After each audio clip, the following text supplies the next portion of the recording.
Chapter 1. The Land of Many Stories. Spain is a land of beauty and mystery. Its mountains rise tall, covered with snow. Its beaches stretch wide, kissed by the sea. The warm sun shines on green valleys, rocky cliffs, and dry deserts. This is Spain, a country full of surprises. Long ago, people found this land and made it their home. They hunted, fished, and built small villages. Over time, more people came. Each group brought something new. Each left a piece of their story behind. Close your eyes and imagine. The waves crash on the shore. A ship appears in the distance. It is small, made of wood, and full of sailors. These are the Phoenicians, brave traders from faraway lands. They have come to Spain to sell goods and find treasures. The Phoenicians were some of the first to explore this land. They built ports and brought new ideas, but they were only the beginning. Years passed. Then came the Romans. They marched into Spain with their armies, their swords shining under the sun. The Romans were powerful. They built cities, roads, and bridges. Their buildings were made of stone, strong and tall. Their laws were fair, and their language spread across the land. People still walk on Roman roads today, feeling the history under their feet. In places like Segovia, you can see the aqueduct, a giant structure that carried water. It has stood for 2,000 years. But Spain's story doesn't stop there. The Romans ruled for many years. Then their empire began to fall. Other groups, like the Visigoths, came next. These warriors took over the Roman towns and made them their own. Spain changed again as new leaders brought new ideas. In 711, a great change came to Spain. From across the sea, the Moors arrived. They were people from North Africa, strong and smart. They brought a new religion, Islam, and a new way of life. The Moors were builders and dreamers. They created cities like Córdoba, full of libraries, gardens, and lights.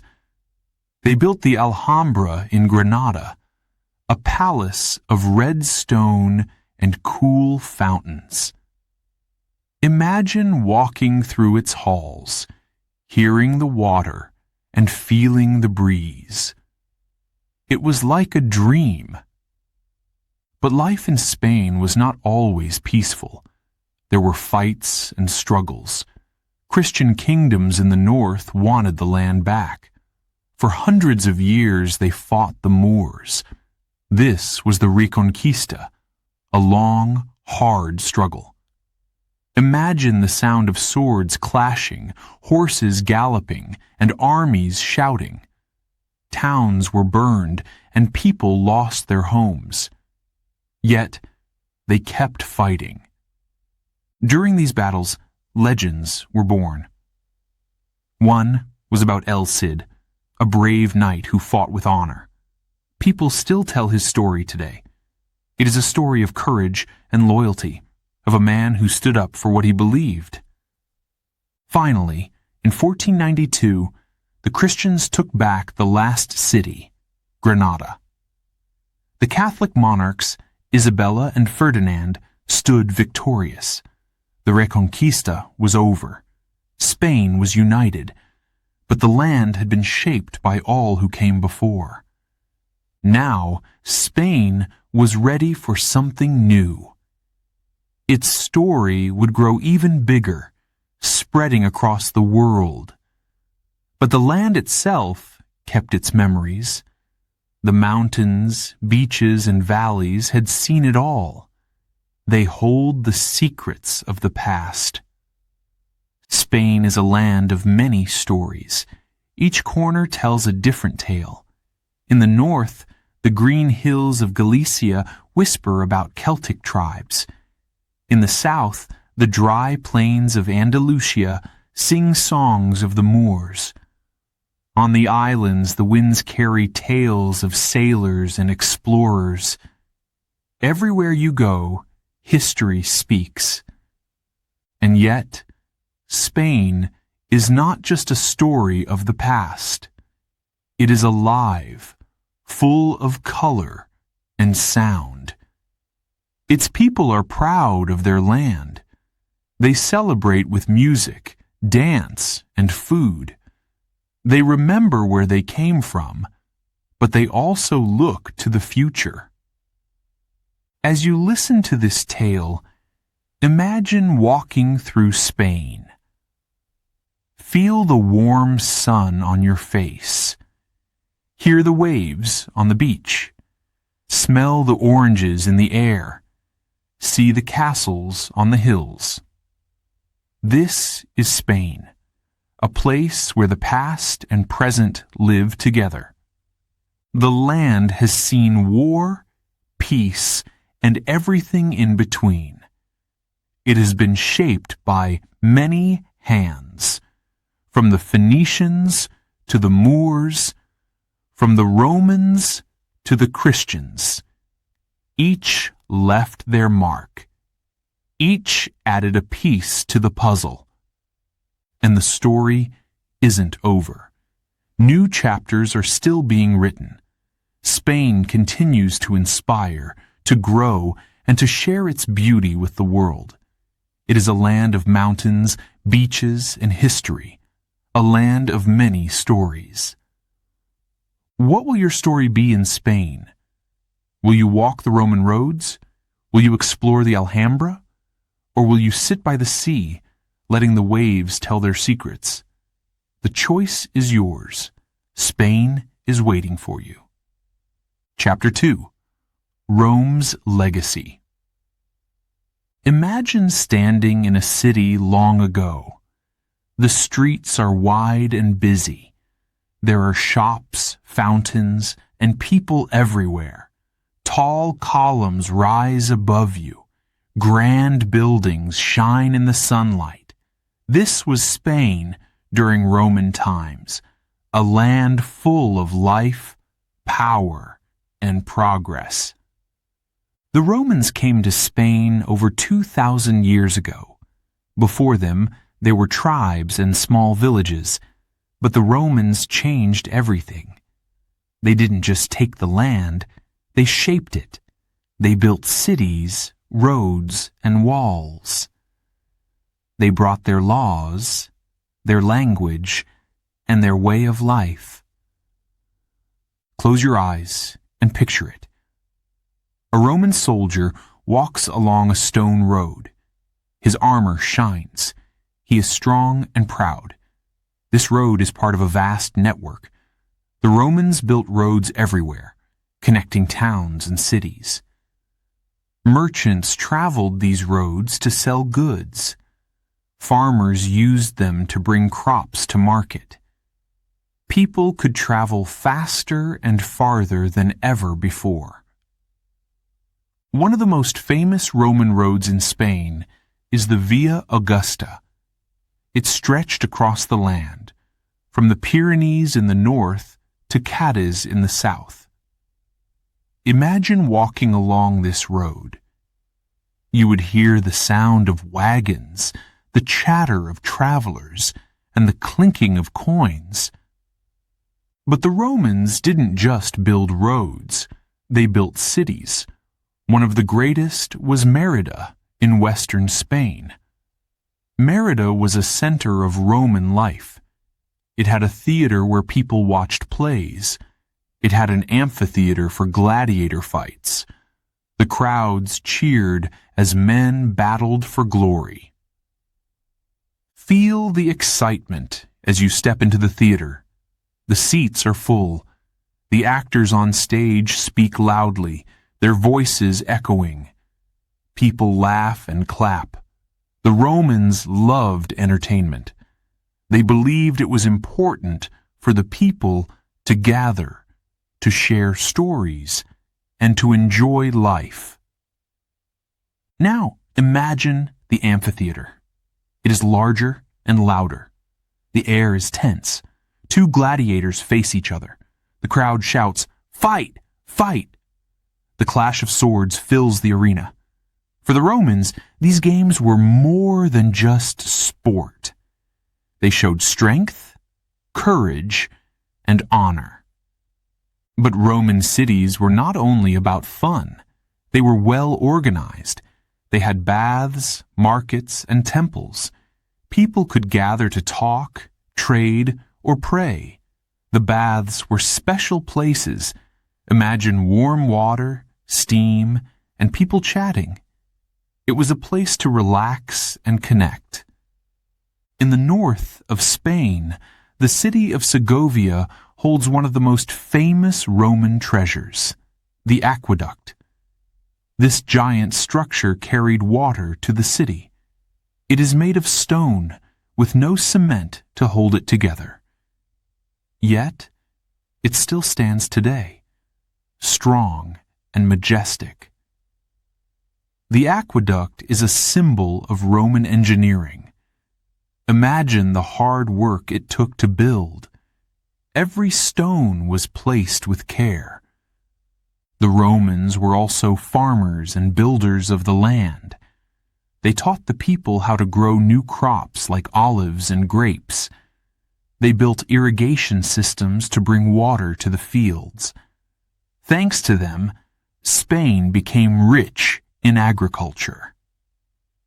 Even today, Spanish olive oil and wine are known around the world. The Roman influence was not only in stone and soil, it was in words and ideas. The Romans spoke Latin, and over time, the people of Spain began to use it too. Latin grew and changed, becoming the Spanish language we know today. Many words in Spanish come directly from Latin. The Romans also brought their laws. They believed in justice and fairness. Their legal system became the foundation for Spain's laws. Imagine a Roman courtroom. A judge listens carefully as two people argue their case. The judge uses Roman law to decide what is fair. But life in Roman Spain was not always easy. There were struggles and rebellions. Not everyone wanted Roman rule. One of the most famous battles took place in Numancia, a city in the north. The people of Numancia fought bravely against the Romans. They refused to give up their freedom. Their story is one of courage and resistance. Eventually, the Roman Empire grew weak. It became harder to control such a vast land. Other groups, like the Visigoths, began to invade. The Roman way of life slowly faded, but their legacy remained. Today, you can still see Roman ruins across Spain. In Tarragona, there is a Roman circus where chariot races once thrilled the crowds. In Córdoba, you can walk through the remains of a Roman temple. Each stone tells a story. Imagine visiting these places. You touch the cold stone of an ancient wall. You stand where gladiators once fought, where actors performed, where merchants traded. The past feels close, almost alive. The Romans left more than buildings and roads. They left ideas about how to live, work, and govern. They brought art and culture. They taught people to think big, to dream of greatness. Spain is a country of many layers. The Roman layer is one of the strongest. It is in the roads we walk, the words we speak, and the olive oil we taste. It is in the ruins that remind us of a time when Spain was part of a mighty empire. As you think about the Romans, remember their courage, their skill, and their vision. They were builders of cities and dreams. They changed Spain forever. Their legacy lives on, waiting for you to discover it. Do you hear the echoes of their footsteps? They are calling, inviting you to walk the roads they built, to see the cities they loved, and to feel the power of their story. Chapter 3. The Moorish Kingdoms. The year was 711. The sun was rising over the coast of southern Spain. Across the water, ships appeared. They carried people from North Africa, known as the Moors. These people brought something new ideas, new beliefs, and new ways of life. Spain was about to change forever. The Moors were skilled and knowledgeable. They came from lands of deserts and mountains, of ancient cities and wisdom. They brought their religion, Islam, but also much more. They believed in learning, in beauty, and in progress. When they arrived, they saw Spain as a land of opportunity. Imagine their first steps onto Spanish soil. The land was green and fertile. The rivers sparkled in the sunlight. The Moors knew this place could become a paradise, and they set to work. The Moors didn't only conquer with swords. They built, studied, and shared their knowledge. They introduced advanced farming techniques. They dug canals and created irrigation systems to bring water to dry fields. Thanks to them, crops like rice, citrus fruits, and almonds flourished. The land became rich and full of life. In the south, they founded great cities. Córdoba became the heart of Moorish Spain. Imagine walking through its streets. The air smells of orange blossoms. You hear the sounds of merchants in the market, selling silks, spices, and perfumes. The streets are alive with people speaking many languages, Arabic, Latin, and even some ancient tongues of Spain. Córdoba was not just a city. It was a center of learning. Its libraries held thousands of books. Scholars came from all over to study there. They worked on medicine, astronomy, and philosophy. The Moors translated works from Greek and Roman writers, saving knowledge that might have been lost. At the center of Córdoba stood the Great Mosque. Its beauty was unmatched. Inside, rows of red and white arches seemed to stretch forever. The light danced through the windows, cast in patterns on the floor. It was a place of peace and wonder. But Córdoba was not the only gem of Moorish Spain. Far to the east, Granada rose as another great city. And in Granada, the Moors built one of the most famous landmarks in the world, the Alhambra. The Alhambra was more than a palace. It was a masterpiece. Imagine walking through its halls.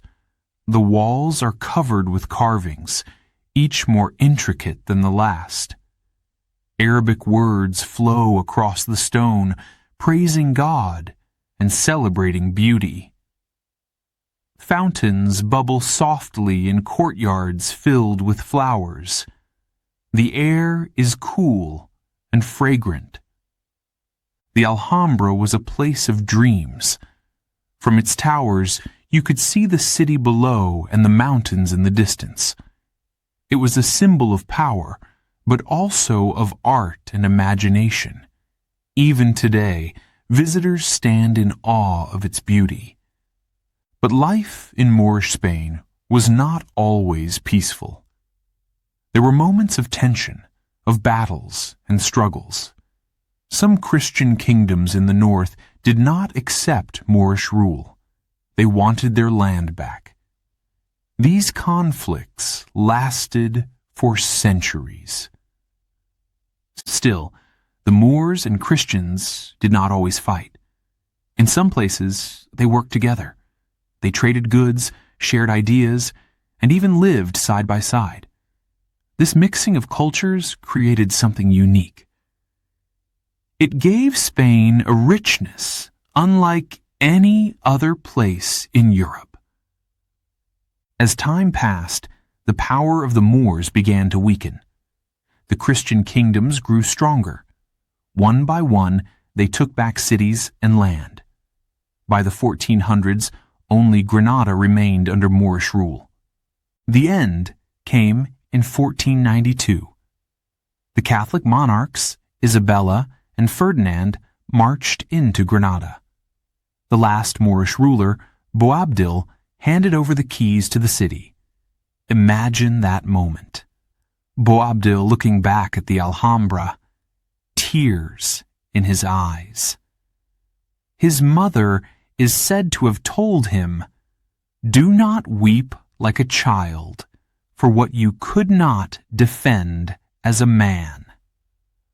The fall of Granada marked the end of Moorish Spain, but their legacy remained. The Moors had left their mark on the land, the people, and the culture. Their influence could be seen in the architecture, in the language, and even in the food. Words like aceituna, olive, and azucar, sugar, come from Arabic. So do styles of music and dance that still move people today. The Moors taught Spain to value knowledge and beauty. They showed that different cultures could create something greater together. Their time in Spain was a golden age, a time of learning, art, and innovation. Even now, you can feel their presence. Walk through the Alhambra, and you will hear the whispers of the past. Stand under the arches of the great mosque, and you will feel their strength. Taste the oranges of southern Spain, and you will taste their gift to the land. The story of the Moors is not just a story of conquest. It is a story of hope, creativity, and vision. They took a land and made it bloom. They left a legacy that still inspires the world. So, what will you remember about the Moors? Their knowledge, their art, their courage. Their story is part of Spain's story, and it is part of the world's story too. As this chapter closes, think about their journey. From across the sea, they came with dreams and ideas. They built a world of wonder, and even when their time ended, their spirit lived on. The Moors taught us that beauty and knowledge can last forever. Their story, like their cities, stands tall. It is waiting for you to discover it, to walk through its streets, to feel its magic. Chapter 4. The Fight for the Crown. The Moors ruled Spain for many centuries. Their cities were rich and full of life, but in the north, Christian kingdoms grew strong. These kingdoms wanted their land back. They believed Spain should be Christian, as it was before the Moors came. This struggle became known as the Reconquista. It lasted for over 700 years. Imagine a land divided. In the south, the Moors ruled great cities like Córdoba and Granada. In the north, small Christian kingdoms prepared for war. It was not one battle. It was many battles, fought over many generations. The Reconquista was a long, slow fight. The Christian kings and queens were determined. They built castles on hilltops, strong and safe. From these castles, they planned their attacks. Imagine knights in shining armor, riding on horseback through the mountains. They carried swords and shields, ready to fight for their land. In the early days of the Reconquista, victories were small. A village here, a castle there. The Christian kingdoms were not united. Each kingdom had its own ruler, its own army, and its own plans. Sometimes they even fought each other. But over time, things began to change. The Christian kingdoms started to work together. They realized they were stronger as allies. By the 1200s, they had taken back much of Spain. The Moors still held the south, but the Christian armies were moving closer. One of the great leaders of the Reconquista was King Alfonso VI of Leon and Castile. He captured Toledo in 1085. Toledo was a powerful city. Its fall was a big loss for the Moors. Imagine the gates of the city opening, the Christian army marching in. The people of Toledo watched with fear and hope. For the Christians, it was a moment of triumph. Toledo became a center of learning. Scholars came from all over to study there. They translated books from Arabic, Latin, and Greek. Knowledge from the Moors, the Romans, and even ancient Greece was shared. The city became a symbol of what Spain could achieve. But the Reconquista was far from over. In the 13th century, another great king rose to power, Ferdinand III of Castile. He was known as Saint Ferdinand because of his deep faith. Ferdinand captured Córdoba in 1236 and Seville in 1248. Each victory brought the Christians closer to their goal. Imagine the joy in the Christian camps after a victory. The soldiers cheered. The flags of their kingdoms waved in the wind. But imagine the sadness in the cities they took. Families were forced to leave their homes. Some stayed and lived under Christian rule. But life was not easy for them. For the Moors, these losses were devastating. Their land grew smaller and smaller. By the 1400s, only Granada remained. Granada was a beautiful city, surrounded by mountains. It was the last stronghold of the Moors in Spain. In the north, two powerful Christian rulers came to the throne, Isabella of Castile and Ferdinand of Aragon. They married in 1469, uniting their kingdoms. Together, they had one goal: to take Granada. The war for Granada began in 1482. It was a hard and bitter fight. The Christian armies surrounded the city. They cut off food and supplies. Inside Granada, the people suffered. They were hungry and scared. But they held on, hoping for a miracle. Outside the city, Isabella and Ferdinand built a new town for their army. They called it Santa Fe, the Holy Faith. It was a symbol of their determination. The Christian soldiers prayed and prepared for the final attack. Imagine the tension as the siege dragged on. The sound of cannons echoed through the valley. Smoke rose from the city walls. Inside Granada, the Moorish leader, Boabdil, faced a terrible choice. Should he fight to the death, or should he surrender? In January 1492, Boabdil made his decision. He met Isabella and Ferdinand outside the city. With a heavy heart, he handed them the keys to Granada. The Reconquista was over.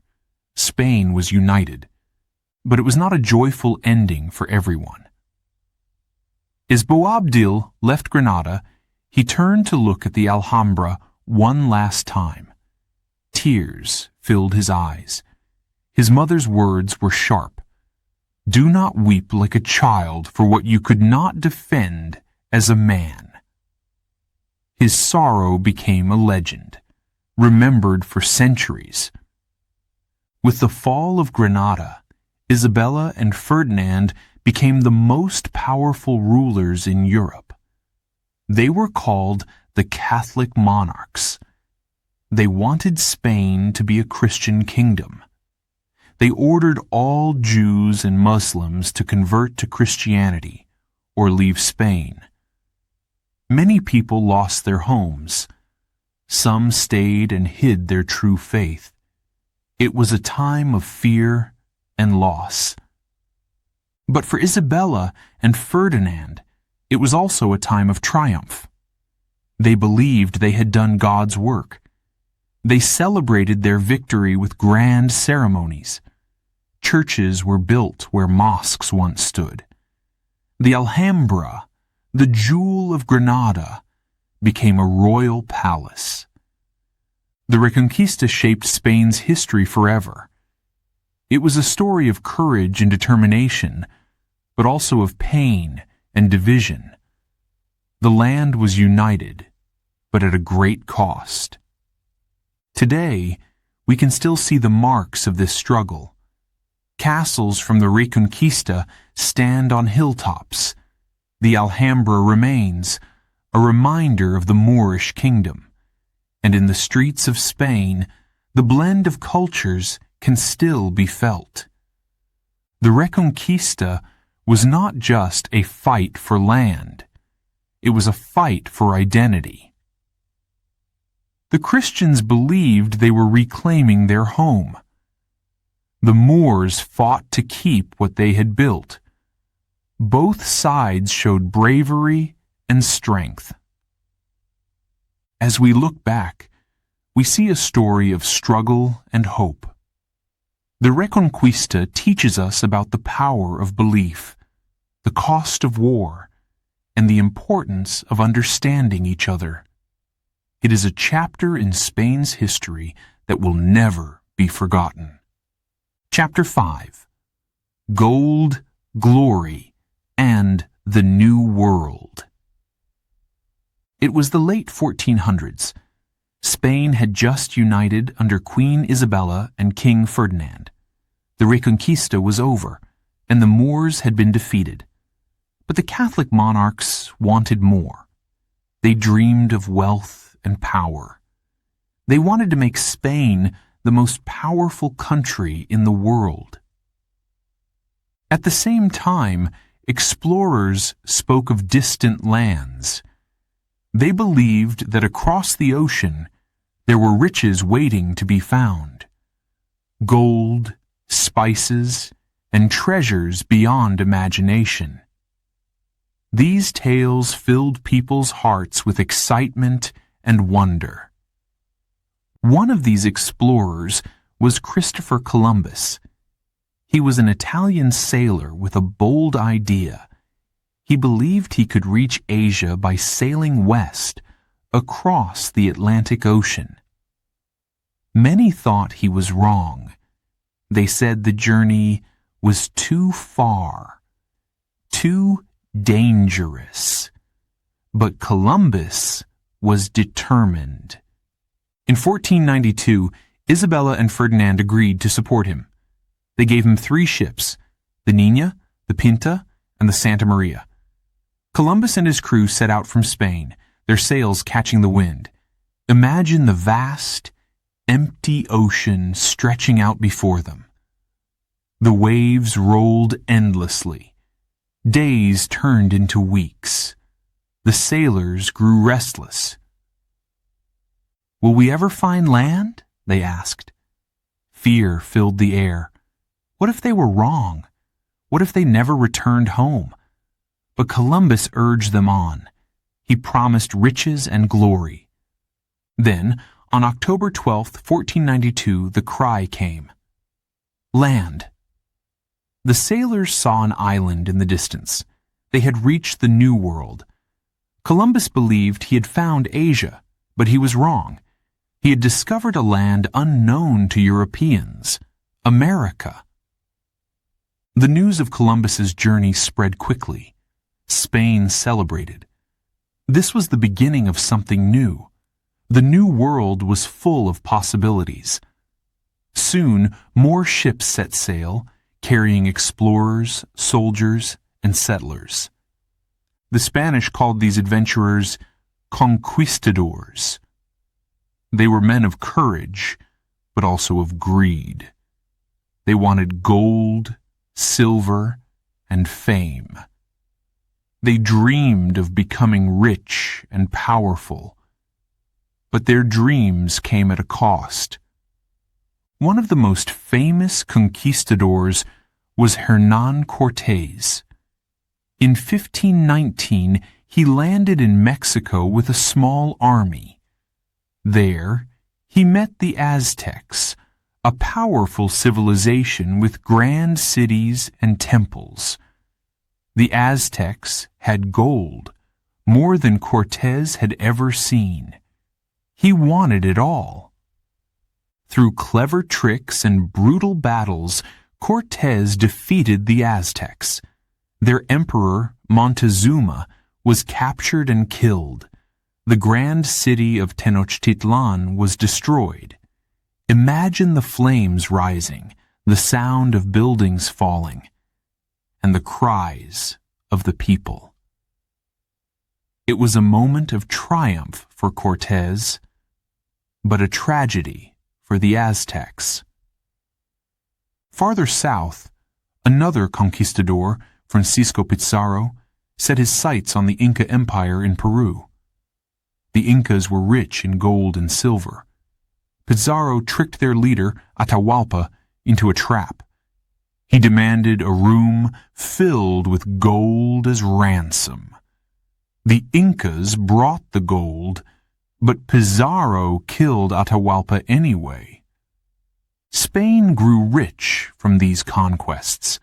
Ships crossed the ocean, carrying treasures back to Europe. Gold and silver poured into Spanish cities. The streets were filled with celebrations. Spain became the most powerful country in the world. But this wealth came with problems. The search for gold and silver changed Spain. People became greedy. They stopped focusing on farming and trade. They only wanted treasure from the New World. For the native people of America, life became a nightmare. Many were forced to work in mines, digging for gold and silver. Others worked on farms, growing crops for the Spanish. They were treated poorly, and many died from overwork and disease. The Spanish also brought new animals, like horses, cows, and pigs. They brought new crops, like wheat and sugar. These things changed the Americas forever, but they also brought diseases, like smallpox. The native people had no protection against these illnesses. Millions died. In Europe, the gold and silver from the New World created new problems. Prices went up. People called it inflation. The rich became richer, but the poor struggled. Spain spent its wealth on wars and luxury. Over time, the economy weakened, but not all of Spain's influence in the New World was harmful. The Spanish built cities, churches, and schools. They introduced new ideas and technologies. They shared their language and culture. The blending of Spanish and native cultures created something new, something unique. Imagine walking through a city like Mexico City or Lima today. You see the mix of old and new. Spanish cathedrals stand next to ancient temples.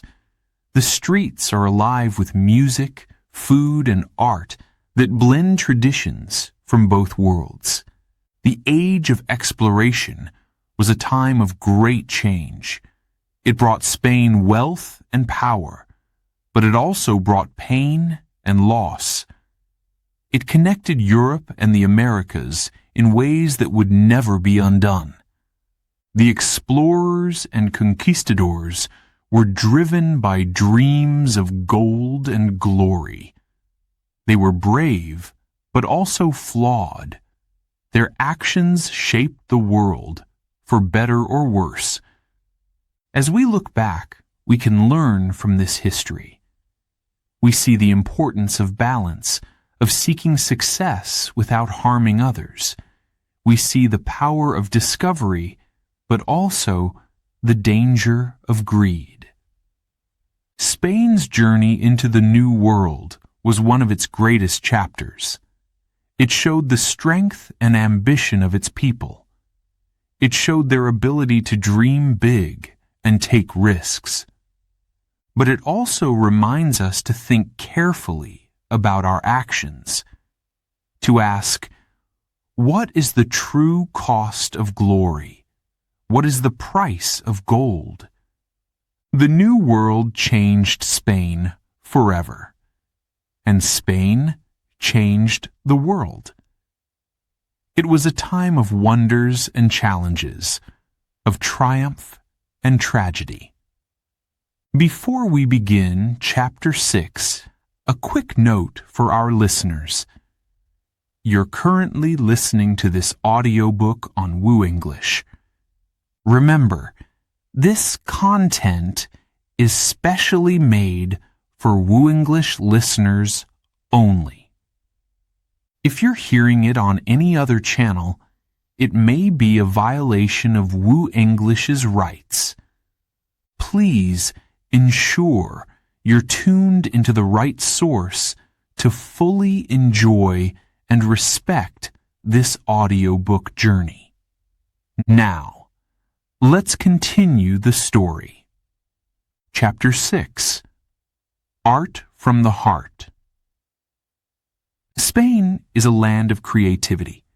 Its artists have painted, drawn, and shaped works that speak to the soul. Each artist tells a story. Some stories are about faith, others about pain, and some about dreams. Their art has touched the world, inspiring people across time. Let's begin with El Greco. He was born in Greece but made Spain his home. The name El Greco means the Greek.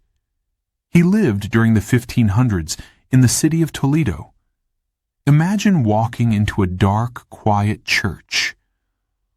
On the walls are his paintings, tall figures, glowing with light, their faces full of emotion. El Greco's art was dramatic. His colors were rich, his shapes stretched. He painted saints and angels, but also ordinary people. His most famous work, The Burial of the Count of Orgaz, shows both heaven and earth. In it, a count is being laid to rest, surrounded by priests and villagers. Above, angels lift his soul to heaven. Standing before this painting, you can feel the depth of faith and the sadness of loss. El Greco's work reminds us of the connection between the human and the divine. Now, let's move forward in time to Francisco de Goya. Goya lived in the 1700s and early 1800s, a time of change and war. He was the painter of kings, but also of the people. Goya's art is full of contrasts, beauty and horror, light and shadow. One of his early works is called The Family of Charles IV. It shows Spain's royal family. They wear fine clothes. Their jewels sparkle. But look closely. Their faces are serious, even sad. Goya painted them as they were, not as they wanted to be seen. Later in his life, Goya's art changed. He lived during a time of violence, the Peninsular War between Spain and France. The war was brutal. Goya saw its horrors and painted them. His series, The Disasters of War, shows scenes of suffering. Soldiers attack innocent people. Villages burn. The paintings are raw and painful. Goya's most famous work from this time is the 3rd of May, 1808. In it, soldiers aim their guns at a group of prisoners. One man stands with his arms raised, his face full of fear and courage. The light shines on him, while the soldiers are in shadow. It is a powerful image of resistance and sacrifice. Goya's art shows the highs and lows of Spain, its beauty, its struggles, its strength. He painted what he saw, even when it was difficult. Now, let us step into the 20th century, a time of bold ideas and new styles. One name stands out above the rest: Pablo Picasso. Picasso was born in Malaga in 1881. From a young age, he showed great talent. His father was an artist, and Picasso learned quickly. Picasso's early works are full of emotion. During his blue period, he painted sad, lonely figures. The color blue filled his canvases. Later, during his rose period, his art became warmer. He painted circus performers, musicians, and dancers. But Picasso wanted more. He wanted to break the rules of art. He helped create a new style called Cubism. In Cubism, objects are broken into shapes and rearranged. A face might have 2 noses or 3 eyes. At first, people didn't understand it. But Picasso believed that art should show more than what we see. It should show how we feel. His most famous work is Guernica. Painted in 1937, it shows the horrors of war. During the Spanish Civil War, the town of Guernica was bombed. Picasso was shocked and angry. He poured his feelings into the painting. Guernica is black, white, and gray. It is full of chaos. A woman screams, holding her dead child. A horse falls in pain. A broken sword lies on the ground. The painting is not realistic, but it is powerful. It makes you feel the fear, the loss, the destruction of war. Picasso's work changed the world of art. He showed that art could be anything. It could break rules, tell stories, and express emotions in new ways. But Picasso was not the only Spanish artist of his time.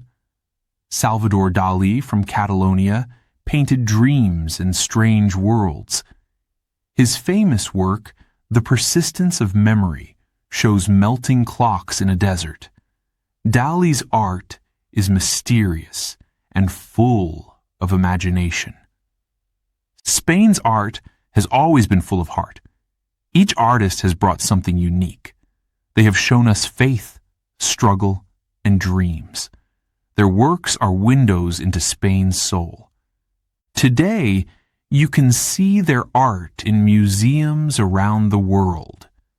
The Prado in Madrid holds the works of El Greco and Goya. The Reina Sofia Museum has Picasso's Guernica. In Barcelona, the Picasso Museum tells the story of his life. Imagine standing before one of these paintings. The colors, the shapes, the emotions. They pull you in. You feel connected to the artist, to their time, to their story. Art has the power to cross centuries, to speak to our hearts. Spain's artists remind us of the power of creativity. They show us that art can heal, inspire, and challenge. It can make us think, make us cry, and make us dream. What will you remember about Spain's artists? Their boldness, their emotion, their vision? Each one has left a mark, not only on Spain, but on the world. Chapter 7. The Spirit of Flamenco. Listen closely. Do you hear the soft strum of a guitar? The quick clap of hands? The beat of heels on a wooden floor? This is the sound of flamenco. It is not just music or dance. Flamenco is a feeling. It is joy, sorrow, and passion all at once. It is the heart of southern Spain. Flamenco was born in Andalusia, a region of mountains, olive trees, and white villages. Its roots are deep and complex. It comes from a mix of cultures: Spanish, Moorish, Gypsy, and even Jewish. Each group added something to the music. They added their stories, their pain, their hopes. Imagine a small, crowded room. The lights are dim. A man sits with a guitar in his hands. His fingers move quickly, playing soft, deep notes. A singer stands beside him. Her voice rises, full of emotion. She sings of lost love, of heartbreak, of the struggle of life. This is Cante, the song of flamenco. It is raw and honest. It speaks directly to the heart. The words might be sad, but they are full of beauty. Now, listen to the clapping hands. Some are soft, like rain. Others are sharp, like thunder. This is palmas, the rhythm of flamenco. It is like the beating of a drum, keeping the music alive. And then you hear the dancer. Her shoes strike the floor with power. She moves with grace, spinning and stomping. Her arms rise like waves, strong and elegant. Her face is serious, full of concentration. This is baile, the dance of flamenco. Flamenco dancers do not just follow the music. They become part of it. Each step is a conversation with the guitar and the voice. They tell their own story with every turn, every stomp, every flick of the wrist. The origins of flamenco are mysterious. No one knows exactly when it began. Some say it started in the gypsy camps of Andalusia. Others say it came from the Moorish songs that filled the air centuries ago. What we do know is that flamenco grew among the people, the poor, the workers, the wanderers. For them, flamenco was a way to express their feelings. Life was hard, but flamenco gave them a voice. It was their music, their dance, their story. In the 19th century, flamenco moved from the streets to the stage. Cafés cantantes or singing cafes became popular. People would gather to watch flamenco performances. Imagine the excitement as the dancer took the stage, her dress flowing behind her. The crowd watched in silence, holding their breath. And when the performance ended, the room filled with applause. Flamenco became famous. It spread beyond Spain, to Europe, to America, to the world. People fell in love with its power and passion. But even as flamenco became popular, it never lost its heart. It remained true to its roots. It still spoke of life's struggles and joys. It still connected people from different places and backgrounds. There are many forms of flamenco. Some are slow and sad, like Seguirias. They speak of deep sorrow and loss. Others are light and happy, like Alegrias. They celebrate life and laughter. One of the most famous flamenco singers was Camarón de la Isla. His voice was unique, full of fire and soul. He changed flamenco, mixing traditional sounds with modern ideas. His songs still move people today. Another legend of flamenco was Paco de Lucia, a guitarist like no other. His fingers flew across the strings, creating music that seemed to dance in the air. He showed the world the magic of flamenco guitar. For flamenco dancers, one name stands out: Sarah Barras. She is known for her strength and grace. Her dances are powerful, full of emotion and elegance. She has taken flamenco to stages around the globe, showing its beauty to the world. Flamenco is not easy to learn. It takes years of practice and dedication. But it is not just about technique. It is about feeling. A true flamenco artist must feel the music, live the story, and share it with the audience. Imagine watching a flamenco performance. The guitar plays softly, then faster. The singer's voice rises, full of emotion. The dancer moves across the stage, her shoes striking the floor. You feel every note, every beat, deep inside. Flamenco is not just heard. It is felt. It is a language of the heart. Today, flamenco is part of Spain's soul. It is performed in theaters, in plazas, in homes. It is taught in schools and passed down from generation to generation.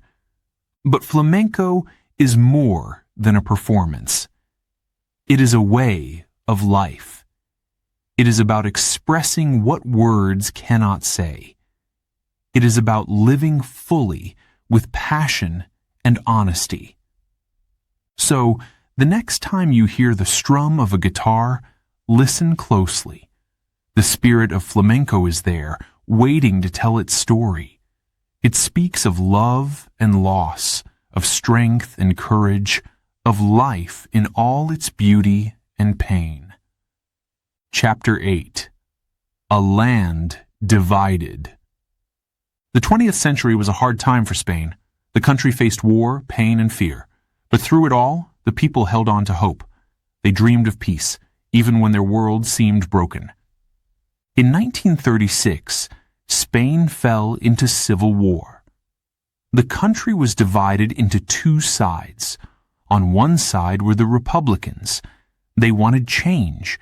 They believed in democracy and freedom. On the other side were the nationalists, led by General Francisco Franco. They wanted a strong government and tradition. Families, friends, and neighbors chose sides. Some supported the Republicans, while others stood with the nationalists. The division tore the country apart. The war began with violence. Soldiers marched through towns. Bombs fell from the sky. In the city of Guernica, planes destroyed homes and killed hundreds. Imagine the chaos, the smoke rising, the screams, the sound of explosions. It was a moment of horror. The artist Pablo Picasso painted Guernica to show the pain of that day. The painting is full of suffering. A mother holds her dead child. A horse falls in agony. The colors are black, white, and gray like ashes after a fire. As the war went on, life became harder. Food was scarce. Families struggled to survive. Children grew up in fear. hearing gunshots and explosions. Some people fled Spain, hoping to find safety in other countries. The war ended in 1939. The nationalists won. Francisco Franco became the leader of Spain. He ruled as a dictator. Under his rule, Spain changed. Franco wanted control. He banned political parties and silenced those who disagreed with him. Life was difficult for many. People who supported the Republicans were punished. Some were sent to prison. Others disappeared. The country lived in fear. But even in these dark times, people did not lose hope. In secret, they shared their dreams of freedom. They sang songs of resistance. They told stories of a better future. Under Franco, Spain was isolated. The rest of the world moved forward, but Spain stayed behind. The economy struggled. Many people were poor. But slowly, things began to change. In the 1950s and 1960s, Spain opened its doors to tourists. People from other countries came to see its beaches, cities, and culture. Tourism brought money and new ideas. It showed the people of Spain a different way of life. At the same time, young people began to speak out. They wanted freedom. They wanted to choose their leaders. They wanted democracy. Franco ruled until his death in 1975. His death marked the end of an era. Spain stood at a crossroads. What would happen next? Would the country fall back into chaos? Or could it find peace? King Juan Carlos took the throne after Franco's death. Many expected him to continue Franco's ways. But the king surprised everyone. He supported democracy. He worked to unite the country. In 1978, Spain wrote a new constitution. It gave the people the right to vote. It created a government that represented everyone. The people of Spain chose freedom. It was not easy to move forward.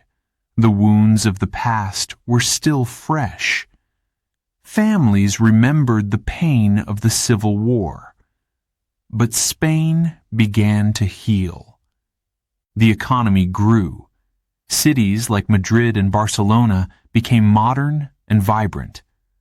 Artists, writers, and musicians brought new energy to the country. Spain was no longer divided. Today, Spain is a democracy. It is a country that values freedom and peace. But it has not forgotten its past. The scars of the Civil War and Franco's rule remain. They are a reminder of how hard the people fought for their dreams. Imagine standing in Spain now. You see the bustling streets, the laughter, the life. But beneath it, you feel the weight of history. The people of Spain know what it means to struggle. They know what it means to hope. The story of Spain in the 20th century is one of pain and triumph. It shows the strength of the human spirit. It reminds us that even in the darkest times, we can find light. Chapter 9. The Rise of Democracy. In 1975, Spain stood at a turning point. Francisco Franco, the dictator who had ruled for nearly 40 years, had died. His death marked the end of a dark era. The country was ready for change. People wanted freedom, equality, and hope for the future. The question was clear. What would Spain become? For decades, Spain had been under strict control. Political parties were banned. People were afraid to speak their minds. Many had lived in silence, waiting for a better day. Now, that day had arrived, but the road ahead was uncertain. King Juan Carlos III became Spain's leader after Franco. At first, many believed he would continue the old ways. After all, Franco had chosen him. But Juan Carlos had a different vision. He dreamed of a democratic Spain, a Spain where people could vote and choose their leaders. The first step was difficult. Spain had no recent experience with democracy. There were divisions between those who supported Franco's ideas and those who wanted change. Tensions were high. People wondered, could the country move forward without falling into chaos? Juan Carlos acted with wisdom. He chose Adolfo Suarez, a young and talented politician, to lead the government. Suarez was tasked with a great challenge: to create a new Spain. Together, the king and Suarez began to plan the transition. The first step was to allow political parties again. For years, people had been silenced. Now they could speak freely. Imagine the energy in the air as parties formed, debates began, and ideas flowed. The people of Spain had a voice once more. In 1977, Spain held its first democratic elections in decades. It was a historic moment. Men and women from all walks of life went to the polls. They stood in long lines, holding their ballots with pride. The excitement was electric. The people had chosen democracy. Adolfo Suarez became Spain's first elected prime minister. Under his leadership, a new constitution was written. It was approved in 1978. This constitution became the foundation of modern Spain. It declared Spain a parliamentary monarchy, where the king's role was symbolic and the people had the power to govern.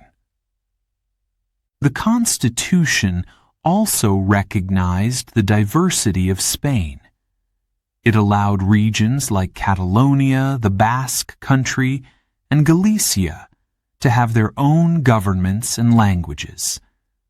This helped heal old wounds and bring people together. But the path to democracy was not without challenges. In 1981, a group of military officers tried to take control of the government. They stormed the Spanish Parliament during a session. It was a moment of great fear. Imagine the scene. Soldiers entered the room pointing guns. Politicians froze in their seats. The future of Spain hung in the balance. But King Juan Carlos acted quickly. He gave a speech on television calling for peace and support for democracy. The coup failed. Spain's democracy survived. This moment showed the strength of the people's will. They refused to go back to the past. They had chosen freedom, and they were determined to protect it.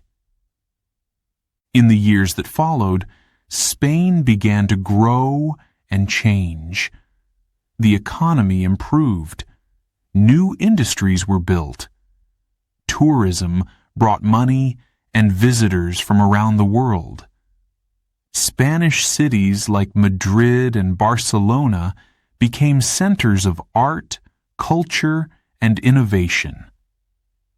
Spain also joined the European Union in 1986. This was an important step. It connected Spain to other democratic countries and helped its economy grow. Spain was no longer isolated. It was part of a larger community. During this time, Spanish society became more open. People enjoyed new freedoms, women gained more rights, and equality became a priority. Young people had opportunities their parents could only dream of. Art, music, and film flourished. Directors like Pedro Almodóvar created movies that explored modern Spain. Musicians brought flamenco, rock, and pop to the world stage. The energy of the new Spain was exciting and fresh. The 1992 Summer Olympics in Barcelona was a proud moment for the country. It showed the world how far Spain had come. The Games were a celebration of unity, progress, and hope. But democracy also brought challenges. Spain had to deal with regional tensions. Some regions, like Catalonia and the Basque Country, wanted more independence. These debates continue today, but Spain's democratic system allows for discussion and negotiation. Spain also faced economic crises, especially in the late 2000s. Unemployment rose and many families struggled, but the people of Spain worked together to recover. They showed resilience and strength, just as they had during the transition to democracy. Today, Spain is a vibrant and free country. Its democracy is strong. The people elect their leaders and express their opinions. They celebrate their culture, history, and diversity. Imagine walking through Spain now. In Madrid, you see bustling streets, busy markets, and lively cafes. In Barcelona, you hear the hum of creativity in art galleries and design studios. In Andalusia, you feel the rhythm of flamenco and the warmth of the sun. Everywhere, you see a country that has grown from its past. Spain is a place where the lessons of history guide the hopes of the future. The rise of democracy in Spain is a story of courage, vision, and determination. It shows how people can overcome fear and division. It reminds us that change is possible, even in the face of great challenges. The people of Spain chose a new path in 1975. It was not an easy journey, but it was worth it. Today, Spain stands as a symbol of hope. It is a reminder that nations, like people, can heal and grow. Chapter 10. Food for the Soul. Spain is a country full of flavor. Its food is more than just meals. It is a story, a celebration, and a way to bring people together. Each dish tells of Spain's history, its culture, and its spirit. Close your eyes. Imagine the smell of fresh bread, the sizzle of olive oil, and the warmth of spices in the air. This is the taste of Spain. One of Spain's most famous dishes is paella. It comes from Valencia, a region by the sea. Picture a wide, shallow pan over a fire. Inside, golden rice cooks slowly. It is mixed with saffron, vegetables, and seafood like shrimp and mussels. Sometimes chicken or rabbit is added. The flavors blend together perfectly. Paella is more than food. It is a tradition. Families and friends gather to cook it outdoors. They laugh, share stories, and enjoy the sunshine. When the paella is ready, everyone sits together to eat. It is a dish that brings people closer. Another iconic food is tapas. Tapas are small plates of food, perfect for sharing. They can be simple or complex. Imagine crispy patatas bravas, potatoes topped with spicy sauce, or jamón ibérico, thin slices of cured ham. There are also gambas al ajillo, shrimp cooked in garlic and oil. Tapas are not just about eating. They are about connection. People meet in bars and share these dishes while talking and laughing. It is a way to enjoy life, one bite at a time. For something sweet, Spain offers churros. These golden fried pastries are crispy on the outside and soft inside. They are often served with a cup of thick, rich chocolate. Imagine dipping a warm churro into the chocolate and tasting the perfect mix of crunch and sweetness. Spanish food reflects its history. The Moors, who ruled Spain for centuries, introduced spices like saffron, cinnamon, and cumin. They also brought almonds and citrus fruits, which are still used in many recipes today. When Spain began exploring the Americas, it discovered new ingredients. Tomatoes, potatoes, and peppers became part of Spanish cooking. Imagine a world without these foods. It is hard to picture. One dish that shows this mix of influences is gazpacho, a cold tomato soup. It is refreshing on a hot summer day. The bright flavors of tomatoes, peppers, and cucumbers come together perfectly. Gazpacho is simple but full of history. In northern Spain, the food is different. The region of Galicia is known for its seafood, pulpo a la gallega, or Galician-style octopus, is a favorite.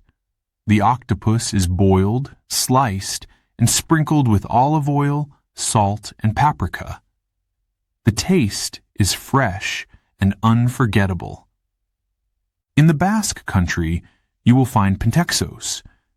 These are small snacks, similar to tapas, but served on skewers or slices of bread. Bars display them like treasures, and people enjoy them with a glass of wine or cider. Speaking of drinks, Spain is famous for its wine.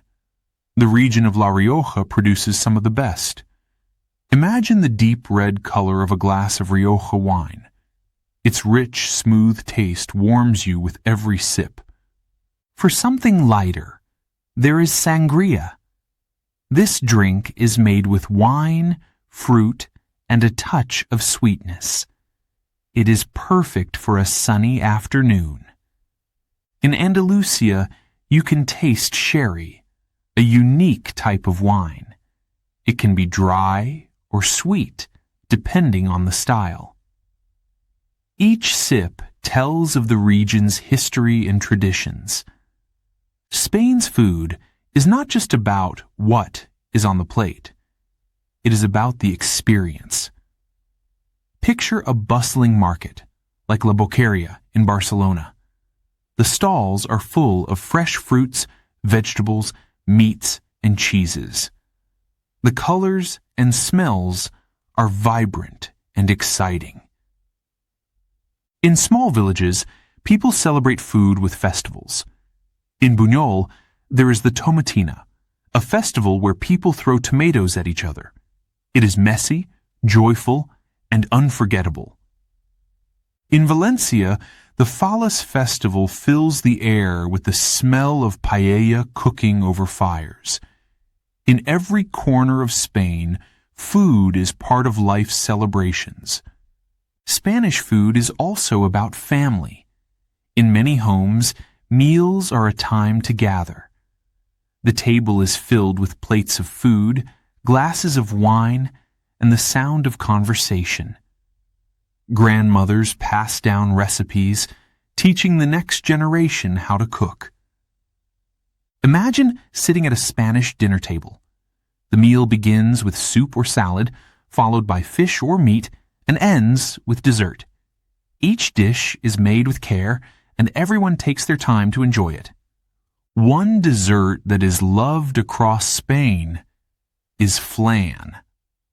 This creamy custard, topped with caramel sauce, melts in your mouth. Another favorite is turrón, a sweet made from almonds and honey. It is especially popular during Christmas. Spanish food is diverse.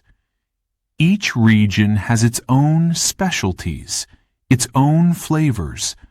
From the mountains to the coast, every bite tells a story. But what makes Spanish food truly special is its heart. It is made to be shared. It is full of love, history, and tradition. It reminds us of the simple joys in life, of sitting with loved ones, of tasting something delicious, of being present in the moment. As this chapter ends, imagine the taste of Spain, the rich saffron of paella, the sweetness of churros, the boldness of Rioja wine. Each flavor is a piece of Spain's soul. Chapter 11. Festivals and Joy. Spain is a country of celebration. Its festivals are loud, colorful, and full of energy. Each one is unique, and each tells a story about the people and their traditions. Close your eyes and imagine. Music fills the air. Fireworks light up the sky. And the streets are alive with excitement. This is the spirit of Spain's festivals. One of the most famous is San Fermín in Pamplona. It happens every July. Imagine a quiet street at sunrise. The sun is just starting to rise, and a crowd begins to gather. Suddenly, a rocket is fired into the sky. The bull run has begun. In this festival, brave runners dash through the narrow streets of Pamplona with bulls chasing behind them. The sound of hooves echoes on the cobblestones.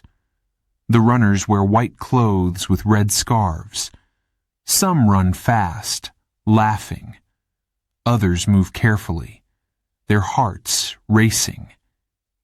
It is dangerous, but it is also thrilling. For the people of Pamplona, it is a way to honor their traditions. After the run, there are parades, music, and dancing. The whole city celebrates. Now, let's travel to Valencia in March. The streets are filled with giant statues made of wood, paper, and cardboard. These are the fallas, and they are works of art. Some are funny, showing cartoon-like characters. Others are serious, telling stories about life and history. For days, people admire the statues. But on the final night, something incredible happens.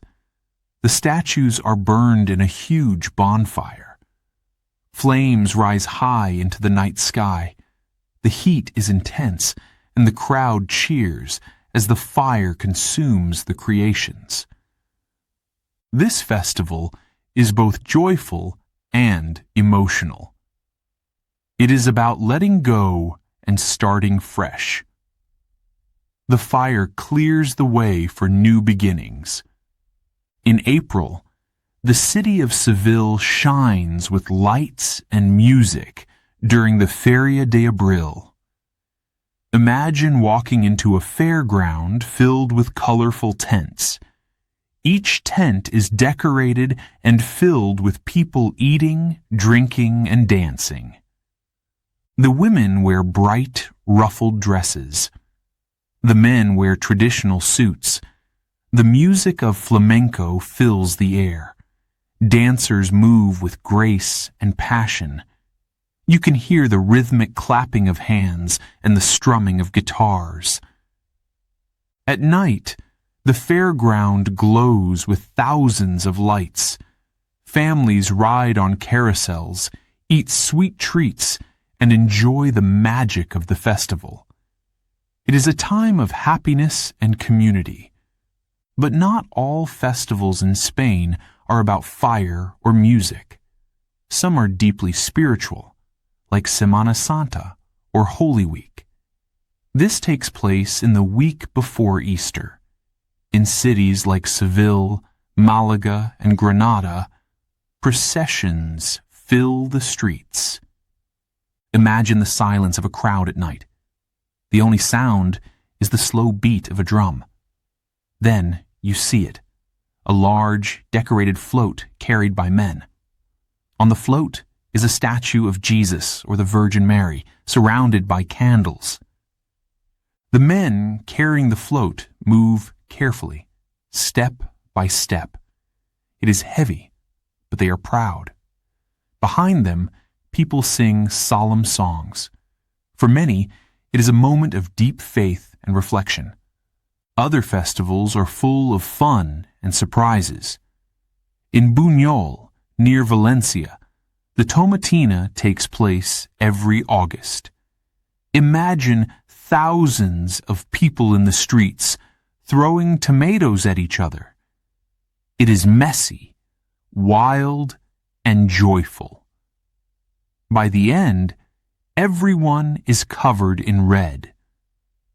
The carnival in Cádiz and Tenerife is another festival of fun. It is a time for costumes, parades, and music. People dress as clowns, pirates, and other colorful characters. The streets become a stage, and everyone is a performer. In Galicia, the Rapa das Bestas is a unique tradition. In this festival, people gather to tame wild horses. The horses are brought down from the mountains, and the villagers work together to trim their manes and tails. It is a tradition of strength and skill.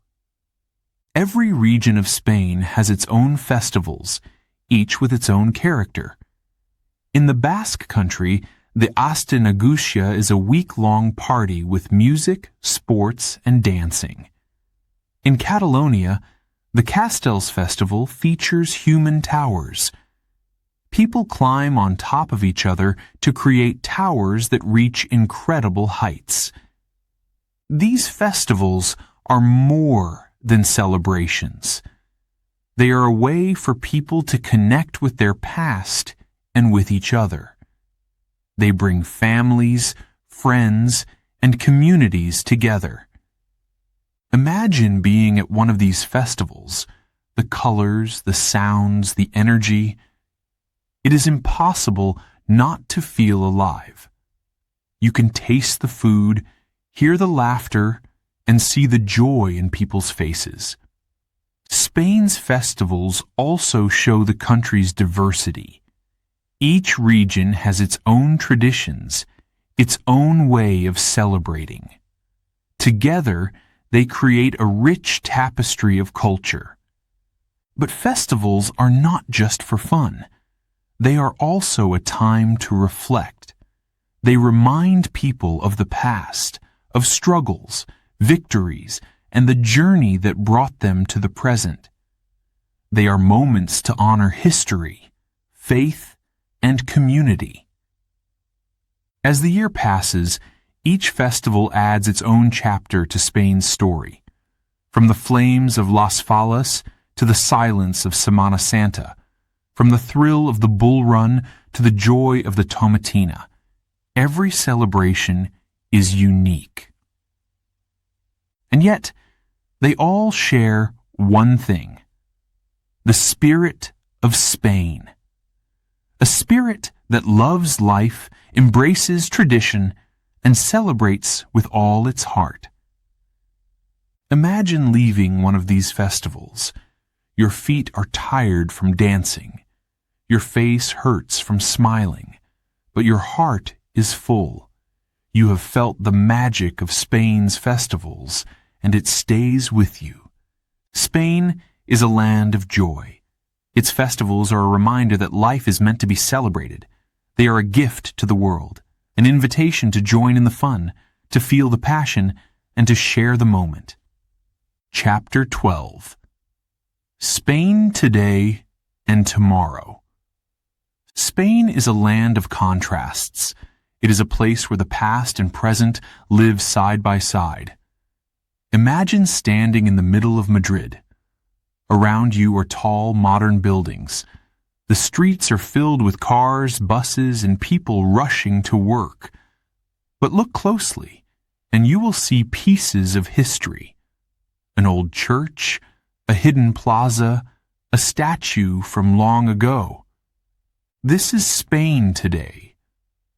A country full of life, energy, and possibility. Madrid, the capital, is a vibrant city. It is home to some of the best art museums in the world, like the Prado and the Reina Sofia. Here, you can see masterpieces by artists like Velázquez, Goya, and Picasso. But Madrid is not just about art. Its streets are alive with cafes, shops, and theaters. At night, the city sparkles with lights, and people gather to enjoy music, food, and conversation. To the east, Barcelona shines with creativity. The city is famous for its architecture, especially the works of Antoni Gaudí. Imagine walking through Park Güell, where colorful mosaics cover benches and walls, or standing in front of the Sagrada Familia, a church so unique it feels like a dream. Barcelona is also a hub of innovation, blending tradition with modern ideas. Beyond the cities, Spain's countryside offers peace and beauty. In the north, green mountains roll toward the sea. In the south, olive trees stretch across the land under a bright sun. The Canary Islands, far off the coast of Africa, are full of volcanic landscapes and sandy beaches. Spain's natural beauty is as diverse as its people. But Spain is not just a place of beauty. It is a place of hard work and progress. After years of struggle, the country has become a leader in renewable energy. Imagine fields of wind turbines turning in the breeze, or solar panels soaking up the sun. Spain is looking to the future, finding new ways to protect the planet. Technology is also shaping modern Spain. In cities like Bilbao, Valencia, and Malaga, science and innovation are growing. Spain is part of the global conversation, creating solutions for today's challenges. Still, the country remains proud of its traditions. In small villages, people gather to celebrate festivals as they have for centuries. Farmers bring their crops to market. Families pass down recipes, stories, and crafts. These traditions remind Spain of its roots and keep its culture alive. Spain's people are its greatest strength. They are warm, welcoming, and full of passion. They value family and community. They know how to work hard, but also how to enjoy life. This balance of old and new, work and play, is what makes Spain special. The country has faced many challenges in its history: wars, dictatorships, economic struggles. But it has always risen again. Its people have shown resilience, creativity, and hope. Today, Spain is a democracy with a strong voice in Europe and the world. It is part of the European Union, working with other nations to build a better future. Spanish companies, scientists, and artists continue to make their mark globally. But Spain also faces questions. Regional tensions, like those in Catalonia, challenge its unity. Economic inequality is another issue. And like all nations, Spain must deal with the effects of climate change. These challenges remind the country that the future is not guaranteed. It must be built step by step. Still, Spain moves forward with determination. Its story is one of transformation and possibility. Imagine a young girl in Seville, dreaming of becoming a flamenco dancer, or a scientist in Madrid, working late in a lab, or a farmer in Galicia, tending to his sheep in the morning mist. Each of them is part of Spain's future. Each adds a thread to the tapestry of its story. Spain's culture continues to inspire the world. Its food, music, art, and traditions are celebrated far beyond its borders. Tourists flock to see its landmarks, taste its dishes, and feel its rhythm. Spain shares its heart with everyone who visits. And what about tomorrow? What will Spain's next chapter be? Perhaps it will be one of even greater unity, where differences are celebrated and people work together for a common goal. Perhaps it will be a story of discovery, as Spain leads the way in science and technology. Or, perhaps, it will simply be a continuation of what makes Spain special. A place where life is lived with passion, joy, and purpose. The future is unwritten, but Spain has shown that it can rise to any challenge. Its past is full of lessons. Its present is full of energy. And its future is full of hope.